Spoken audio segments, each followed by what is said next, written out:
ৰাজ্যৰ দাবী অহা বিধানসভা নিৰ্বাচনত সৃজনকাম সমষ্টিৰ পৰা কংগ্ৰেছৰ প্ৰাৰ্থী নাহিদা চৌধুৰী। নাহিদা চৌধুৰী একমাত্ৰ মহিলা প্ৰাৰ্থী কংগ্ৰেছ দলৰ।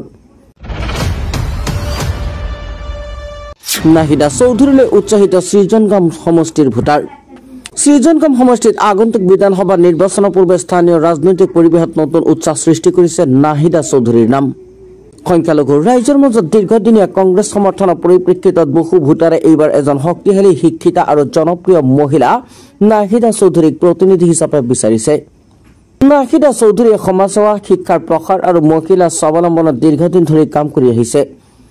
তেওঁক বহুতে ৰাইজৰ কণ্ঠ বুলি বৰ্ণনা কৰিছে। তেওঁৰ সপক্ষে বিভিন্ন গাঁও আৰু বজাৰত আলোচনা চলি আছে।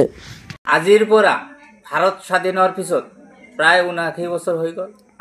আমি অকল পুৰুষকে ভোট দি আছো। আজিলৈকে কোনো মহিলা কেণ্ডিডেটক কংগ্ৰেছ দলৰ পৰা প্ৰাৰ্থিত্ব প্ৰদান কৰা নাছিল। এইবেলি নৱগঠিত ১৭ নং সৃজনকাম সমষ্টিত এজনী উচ্চ শিক্ষিতা ভদ্ৰ সাহসী আমাৰ মাজত মহিলা কেণ্ডিডেট ওলাই আহিছে, আগবাঢ়ি আহিছে। নাহিদা চৌধুৰী ডাঙৰীয়ানীক স্থানীয় যুৱক, মহিলা আৰু সামাজিক সংগঠনসমূহেও এই আলোচনাত যুক্ত হৈছে। তেওঁলোকৰ মতে নাহিদা চৌধুৰীৰ দৰে নেতা উঠি আহিলে সংখ্যালঘু মহিলাৰ ৰাজনৈতিক অংশগ্ৰহণ আৰু আত্মসন্মান দুয়োটাই বৃদ্ধি পাব।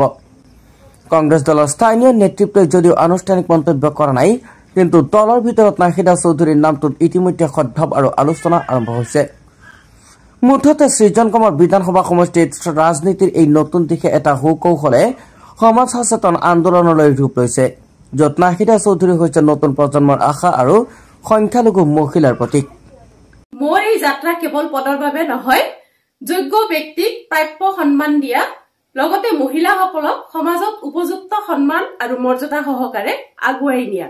ইয়াৰ লগতে সমাজৰ সঠিক উন্নয়ন যেনে শিক্ষা, স্বাস্থ্য, কৃষি, ৰাস্তা আদি বিষয়ৰ উন্নয়নেই মোৰ মুখ্য উদ্দেশ্য।